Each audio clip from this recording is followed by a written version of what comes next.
Hello and welcome to Nat Chat. I'm Mirella Rich. Today our guest is Michael Tarulli, who was working as a policeman on duty when he had a car accident and sustained spinal injury and other dangerous injuries, but is walking now with crutches and is here to share with us his inspirational story.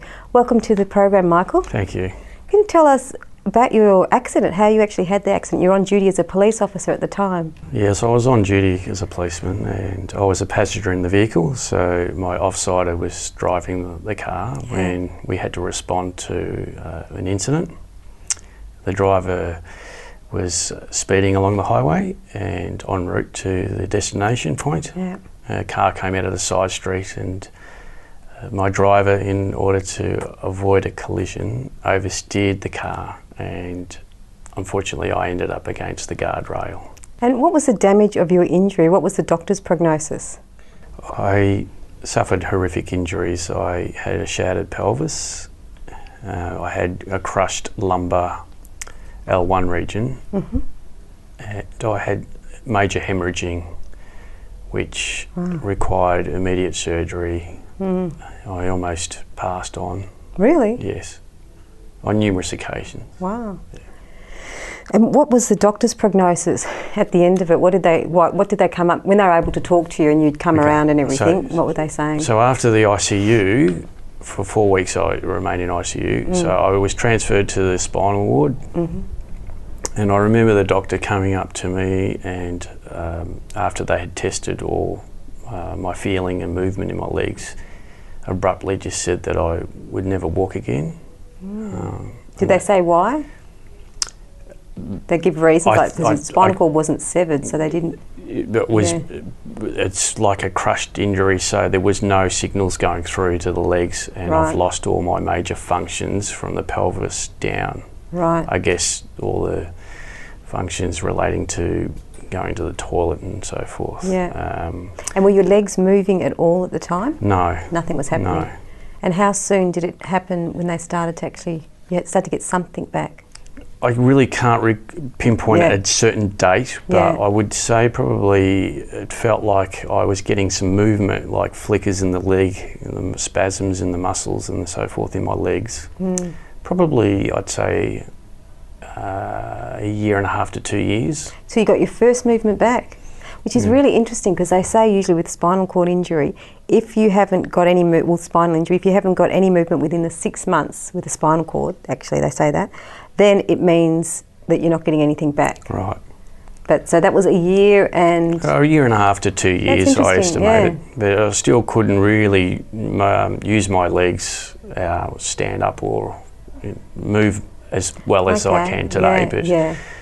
Just those little flickers of muscle was actually, it was more or less some hope for me to then focus on improving on gaining strength. Right. And what was the first flicker that came back? Was it in the quads? Or? It was in the quads, yes. Yeah. And so then you just started to do quad exercises once that... I think it just came naturally to me when I had that feeling and the movement that I could actually, lying on the side, move my leg, like extension, leg extension. Yeah.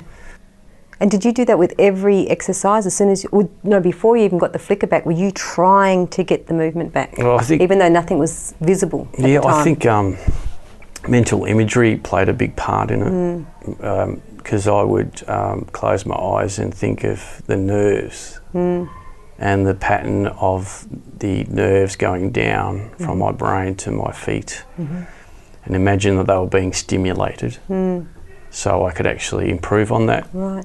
And how much time would you say you'd spend on that? Did you do that daily, or was this sort of like a routine you got into? Yeah, it wasn't daily.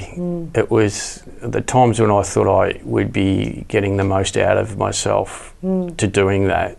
When I had strength, when I was in a right mental state of mind, that was probably the best.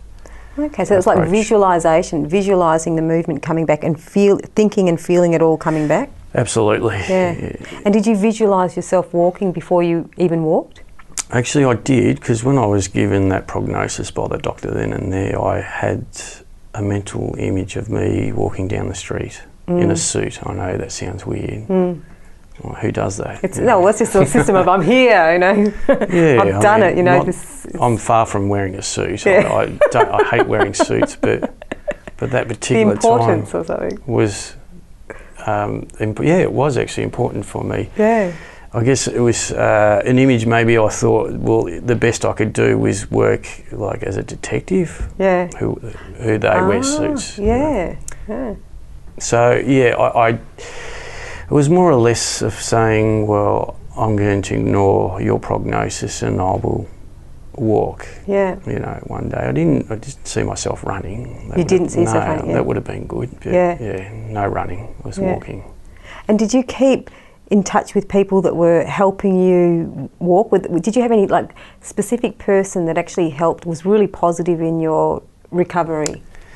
I can't say there was a role model. I do think of when I was younger, there was like my judo instructor, and I then would go back and regress. I don't know if regress is the right word, but I would go back into time thinking about reflection, going back in time to see how I went about my judo training, my athletics training, my cross-country training, football. Yeah. So it's a matter of going back into how did I get back into where I left off.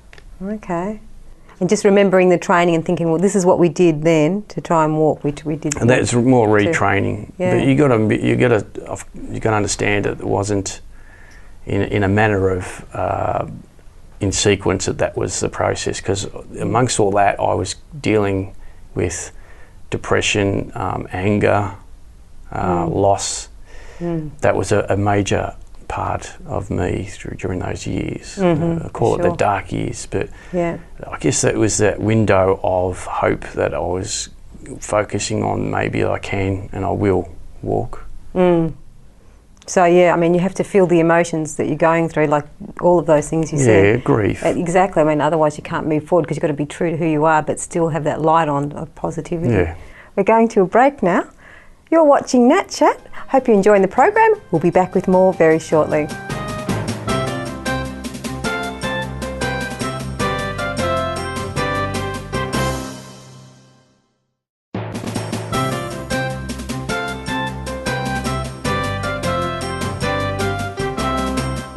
Hello and welcome back to Nat Chat. I'm Mirella Rich. If you've just joined us, we're here with Michael Tarulli, who's talking about his spinal injuries sustained during a car accident when he was a police officer on duty.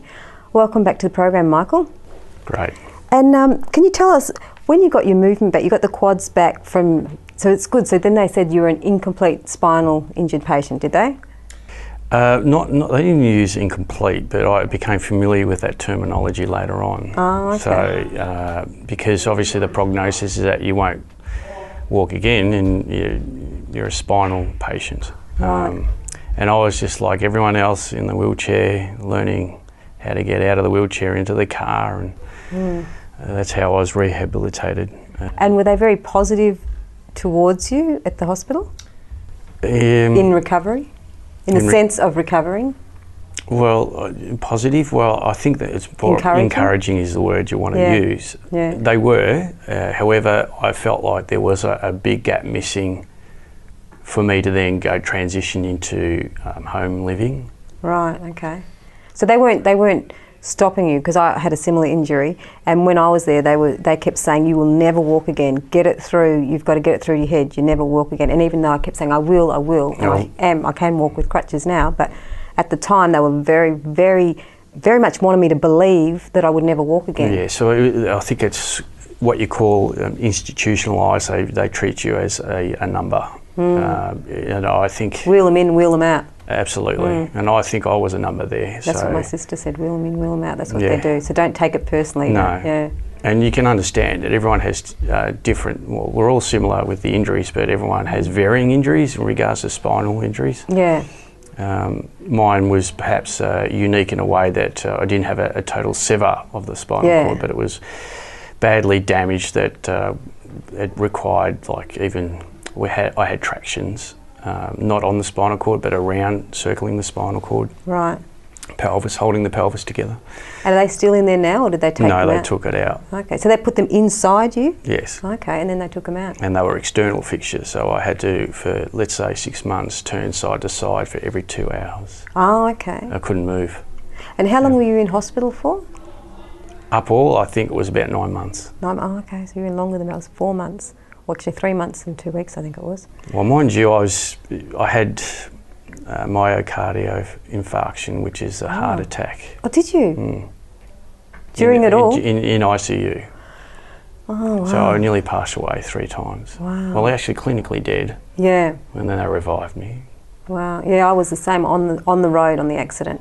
I was actually resuscitated by a girl, and she said she couldn't breathe through my nose. And she couldn't breathe through my mouth because my teeth were like clenched, and then so she started to breathe through my nose. Yeah. And brought me back to life. And here I am now. Yes, well, I didn't see any angels or anything. There was no light at the end of the tunnel. And I do recall something though. I visualised this wading in the pool with a naked woman behind me who was supporting. I know, it was great. I didn't want to get out of it. But then all of a sudden I woke up and I've gone, where's the naked lady in the pool? Oh, I think you're just making this up on the spot. No, I actually thought it was actually happening. So the nurses, really, is this true? Yeah, you're like hallucinating they were or something. looking at each other, going, "What's going on?" It's all the morphine they give you. I think it might have been. Yeah, they morphine. give you so much morphine. It's awful. It's terrible. I remember I actually said to them, "Please stop giving me the morphine. I do not want it." And they said, "But you need it." And I said, "I don't care. I don't want it. Oh. And I will just endure a bit of pain. I'd rather endure a bit of pain than not have my faculties." I think I needed the morphine. I was in absolute pain I because know, I was conscious throughout the whole thing. Yeah. Oh, right. I was conscious throughout the whole accident. I was in an immense pain. Yeah. So when they actually got the morphine into me in the car, because I was trapped, I couldn't get out. Yeah. To relieve the pain, it was a relief. Gosh, it must have been such a traumatic shock as these things are. They're just like the worst. And as you started to get movement back, you got the quads back. What was the next part of muscular movement you got back? I can't then again pinpoint because it's like over time. Yeah. Look, I think going through physio, it was more or less working on the glutes, like the buttocks, trying to get them activated. Adductors, abductors, calves. All those muscles of the leg, the major muscles. And did you go to the physio regularly to get those exercises done? I did start to go to the physio regularly, yes. Yeah. And we went through a lot of the exercises, and I've gone through a lot of physios until I actually found the right one. And now you feel like you've got the right one, or you did have the right one? I did have the right one, and I moved on from him, and then I found another guy. Who's better?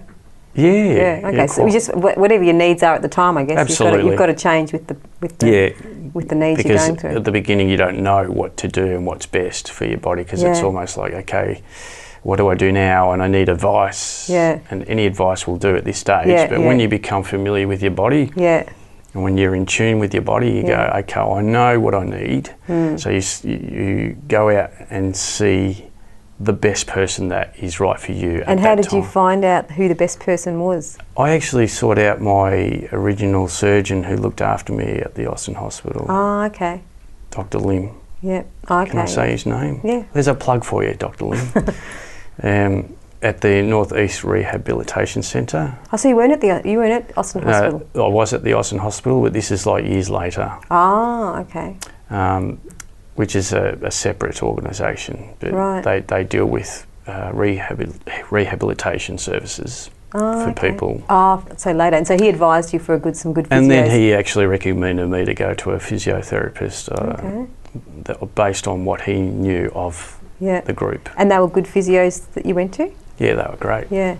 And so they were encouraging? They were encouraging, yeah. They, pushed me around, slapped me around, yeah. Oh, that's good. They got you moving. You got me moving. So they were like the one I had. You'll never walk again, can't you get it through to your head? So I had a lovely one. But anyway, I don't know how people. Yeah, I think you get different people. You get different people telling you how to get by. I'm sure they probably said it in a in a positive manner. No, this wasn't. No, this is like, it'll never leave my mind, those words, the way she said it. But anyway, you forgive and you forget, and we don't forget really, but you try and move on and be positive. True. In that note, we have to move on and have a break. Oh, good, so I can have my glass of vodka as well. You're watching Nat Chat. I'm Mirella Rich, and we'll be back very shortly.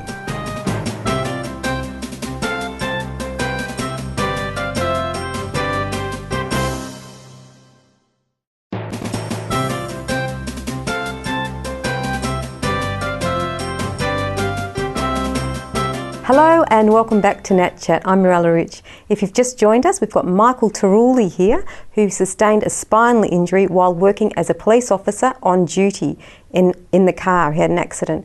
Welcome back to the program, Michael. Oh, I'm drinking water, by the way. So. Drinking water, of course. No one drinks alcohol anymore these days. It's junk.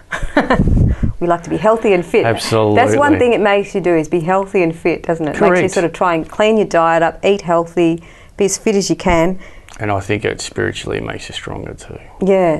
In what ways does it affect you spiritually, would you say? The whole accident, yeah, and leading from the accident. Yeah. Oh, look, initially I was damaged. Yeah. Yes, I was damaged spiritually. Before the accident or after the accident? After. Yeah. So, you know, you'd question why. Mm. In fact, when I got home from my rehab, I think I did, in fact, break down emotionally and asked why. I asked God why. Yeah, why? Why did this happen to me? Why did this happen to me? Looking for answers. Yeah. Yes. Because it is kind of, I remember thinking that too. I was thinking, what would be the point in making me learn to walk again when I could already walk? What's the value in it? It's just like, I've already done that, been there, done that. As a baby, I learned to walk. Why do I have to do it again? Well, I was questioning whether it was punishment. Yeah. I couldn't work out. Yeah. Why? For what wrong did I deserve this? Yeah. I remember my mum thought it was that too. She said to me, I can't believe you're doing all these really good things and God punishes you. She was so angry. She goes, I can't understand why God punished you. And then I told my friends, asked my friends who were Catholic, and I said to them, what do you think? And they said, no, God's not punishing you. God is love. He's not punishing you. He's love. You just need to look for God's love in it. And then you take the angle in a different way. You look at it as just trying to find God's love in everything that happens to you. And it's hard. It's hard because it's initial shock, because before that, like, I was dancing and tightrope walking, trapeze, everything. And then 1 minute you're doing that, and then the next minute you're not. It's just like, it's the biggest shock of your entire life. Your whole body's, it's just frightening. Yeah. So from that point on, I think it was about reinventing yourself. Yes, yeah. And how to adapt into your new life of being disabled and coping. I never use that word. Actually, it's not a word used these days. And I don't use it. I just say person. They discourage people. Oh, do they? I haven't heard to use disabled, because it's actually saying you aren't able to do anything. It's a put down. Yeah. So you are able to do anything you can, but you only have a limitation physically. Yeah. Or other disabilities, I guess. Yeah. Everyone has the potential to do something, but they are limited to the extent that they can't do as much as people with abled abilities. And when you cried out for help, well, did you actually cry out to God to help you, or did you just say, why me? Or what was the actual situation? I really can't recall. I just know that I was to the point of... I'm the police investigator here. No, no, I'm on the receiving end. How? I don't like it at all. I think it was more finding answers as to why this happened. Yeah. And did you feel like you found any along the way? I guess in a way it was also a cry for help. During your rehab, did you ever feel like... No, I think the answers were very, very long and slow. It just didn't come overnight or many years after, I think. Yeah. And they satisfied you, the answers you got? I think so. I think they're getting there. What were the Not answers? quite there. What were the answers you got? I think it was just I think I was just on the wrong road of, I mean, maybe policing wasn't the right career for me. I think that wasn't a reflection of my personality, or it was probably not. I think there was another career path for me other than that. Yeah, yeah. And maybe I was losing my sense of self, I guess. I didn't really. Okay. Did you feel like you changed a lot since your accident, or is it just like you think, well, I'm changing because I'm getting older anyway, so my mind is getting wiser, you know? Or did anything from the accident help you grow in a certain way? It's an interesting question. I think not really. I think the accident was, if anything, made me angry. An obstacle. It was actually, it was the other way. Yeah, yeah. And I think I needed a few years of getting that frustration out. Probably not in the best way at the time, because I actually, you know, went out drinking and that, and I don't advocate that as a means of coping, which was the wrong way of going about it. But that's the only thing I knew at that time. How to cope. Yeah. It was a challenging period for me. So I think that was probably a way of finding or exploring answers to why this had all happened. And did you have any particular people in your life that helped you in any way along the way? Like, I don't know, that helped you achieve more things? I think a friend of mine had put things into perspective, so I can able to see what it all meant and where I was going, to see the light at the end of the tunnel. Yeah. And Michael, have you reached any other positive conclusions since having this accident in other areas of your life? I think basically as I was recovering and going to physio, I think it brought me back to basics. What I mean by that is that I went to then look at getting into fitness, swimming, going to the gym. These things were actually sustaining me. And also food intake. I was very not cautious, but I was aware of what I was taking in would nourish my body. Yes. So I was very selective of what I was eating. Yeah. So these things were actually of great benefit and enabled me to look positively. Yeah, that's true. In my health. Anyway, we have to finish the show now. Would you like to come again next week? Okay. Can we twist your arm? You've been watching Nat Chat. I'm Mirella Rich, and our guest Michael Tarulli will be back again next week. Stay tuned.